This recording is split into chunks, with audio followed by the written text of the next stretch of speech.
dear countrymen, today marks an important day in the history of politics and democracy in Kenya. We meet here in response to the state of our nation, politically, socially, and economically. Indeed, today is a Kenyan moment. Following the need for social change, economic transformation, and political reimagination of our nation, I bring forth my response to the call by millions of Kenyans from across our nation who have called on us to raise the occasion for a voice of reason and a listening ear, a right they have been denied for far too long. Patriotic Kenyans here at home and abroad have spoken to us clearly towards reforms for a better Kenya. The current despotic regime has failed to listen to the voice of the Kenyan citizen. That is why our great nation is sinking under heavy and punitive taxation, poor public delivery, skyrocketing cost of living, raiding of the payslip, poor health care, bad policies, and poor governance, insecurity, pathological lies, among others. Listening to the people of Kenya, who are supreme, is a calling. Leaders must make this calling a deliberate choice and not a government favor. Active listening to the people is therapeutic, a solemn duty, and the right thing to do at any given time. Dear Kenyans, I've spent the last 6 months in my manyora residence listening carefully to Kenyans who voluntarily called on me in the village. I've widely consulted Kenyans from all walks of life. I've also engaged in countless consultative meetings and debates with opinion leaders, religious leaders, the business community, Kenyans living in diaspora, the professionals, university and college students, and ordinary Kenyans. I've held countless virtual meetings. I've held countless media interviews on both national, local, and vernacular stations. I've further engaged the young people on all social media platforms, including X and TikTok. One thing is clear, Kenyans are bleeding. They have nobody to hear their cries.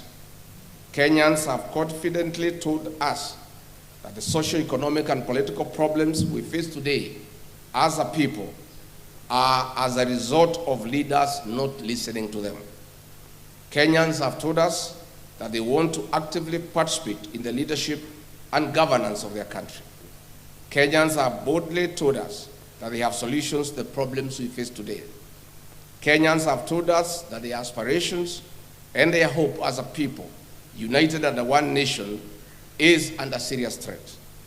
Kenyans have told us that the future of this great nation lies not only in the hands of the Gen Zs and the millennials, but also in their potential that remains greatly untapped.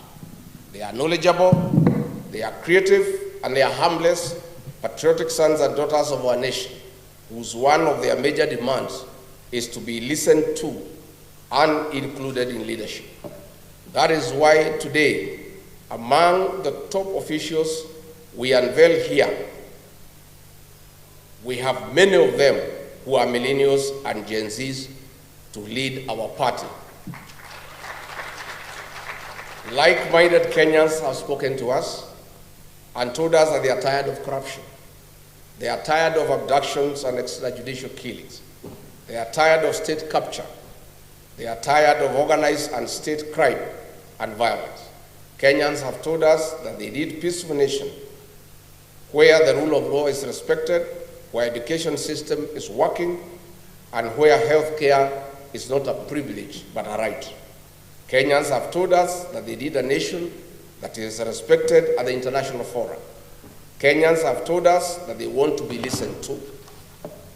My fellow countrymen, our nation needs a restoration of dignity in the spirit of the unfinished business of multi-party democracy. Our sense of duty to patriotism and nationhood towards a new Kenya, where every citizen is listened to, has come. My countrymen, It is time to provide a conducive environment for peace, justice, and speedy restoration of development, respect for the rule of law and human rights. It is time for liberation of our beloved country. It is time for our nation to take off socially, economically, and politically. History will be kind to us for taking a bold move to listening to each other. Kenyans have told us boldly to form a political party that will form an inclusive and a listening government, a government for the people, by the people. Consequently, we took the challenge to a cause that many Kenyans believe in. I made a promise to you that in the month of May 2025, I would unveil a new political party whose philosophy resonates with you. As you all know, I'm a truthful man and an honest man. I keep my word and my promises. I detest lies, and that is why I disagreed with the liar number one. We finally have a political party that belongs to all of us, where every Kenyan is treated equally. Our new party is Democracy for the Citizens Party. Our party slogan is Sikiza wa Kenya. But if Kenyans want, they can always interchange it with Sikiza ground. Our party symbol is a listening ear. So, tukisema DCP, unasema Sikiza ground? DCP? DCP? Ama Sikiza ground? DCP? DCP? DCP? Tuko hapo. Our party colors are neon green, brown, and white. We believe as a party every Kenyan must be listened to by their leaders. This listening must not just be listening for the sake of it. It must be deliberate. It must be planned. It must have a purpose, and it must be sustainable. At no one given time in our leadership shall Kenyan be left behind or remain unheard. As the party leader of the Democracy for the Citizens Party, I commit that I will listen to the people of the Republic of Kenya and live to their aspirations. As you all know, I have been a people's person, listening to every voice, especially those in the deepest corner of our villages. The Democracy for the Citizens Party is not just an ordinary party, but a political ideology and philosophy for every Kenyan, irrespective of their faith, creed, age, tribe, or caste.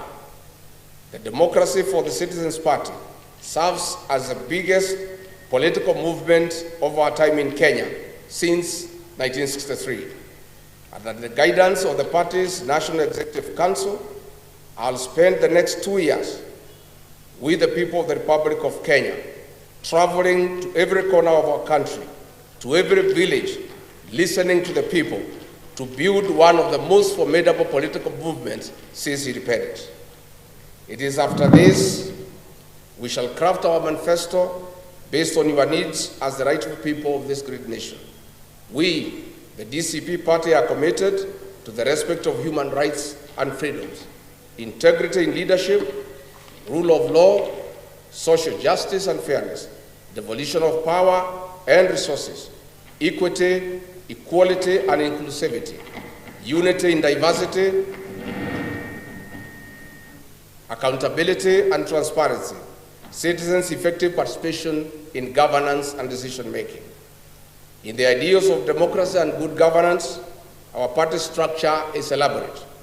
We have the following party organs: the National Delegates Convention, NDC, the National Governing Council, NGC, the National Executive Committee, NEC, the National Management Committee, NMC, the National Election Boards, NEB, the National Commissions through committees, the National Assembly Caucus, the Senate Caucus, Governors Forum, MCAs Forum, the National Secretariat, Eminent Persons Caucus, People Living with Disability Caucus, the Diaspora Caucus, the Youth Caucus, Religious Leaders Caucus, Women Caucus, and Student Caucus. Dear Kenyans, so far we have received thousands of aspirants from all corners of the country who want to run for various elective positions. We welcome aspirants to various positions from governors, senators, members of the National Assembly, women representatives, and members of the county assemblies. I want to assure all our aspirants who are willing to vie for any elective position using our party that we have no favorite candidate. The party belongs to the people of the Republic of Kenya. I therefore urge all aspirants to immediately register as members of the party starting now. It is the people of Kenya who give us the candidates they would like to have as their leaders. In any case, we have under Article 19 of the party constitution a National Elections Board that is independent, which has spelled out rules and duties regarding electoral conduct of the party primaries.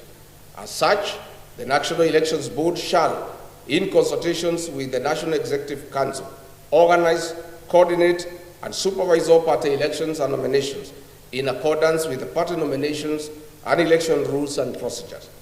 And let me clarify for the avoidance of doubt.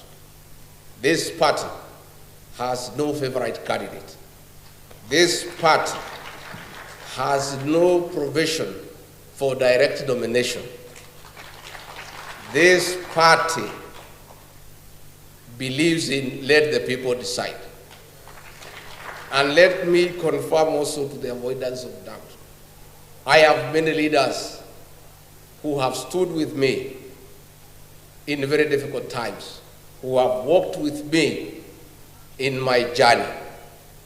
But I want to confirm, close as they are to me, much as they have stood with me, none of them is entitled to a direct nomination.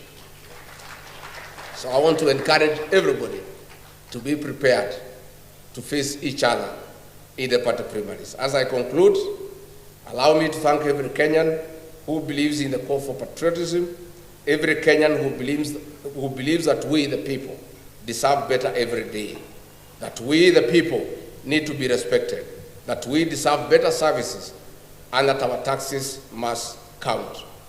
My dear countrymen, my people, the great people of the Republic of Kenya, the future of our nation remains promising.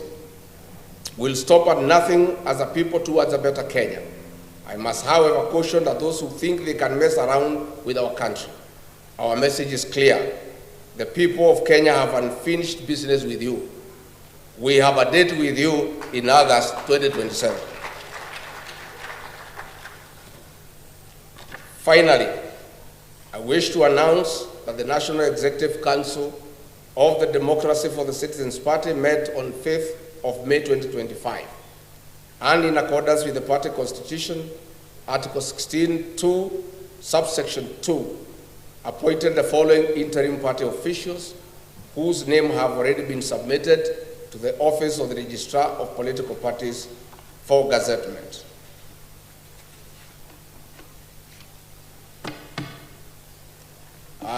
As I read your names out, I think it's good that you come up here so that the people of Kenya can see you.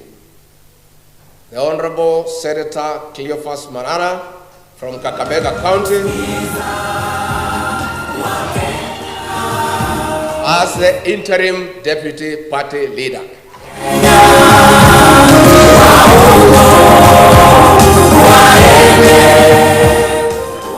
Mr. David Mingati Pasina from Kajiado, the national chairperson. The Citizens Party, DCP, Skiza wa Kenya. Honorable Peter Mwadhi, Deputy National Chairperson for Strategy from Kiambu County.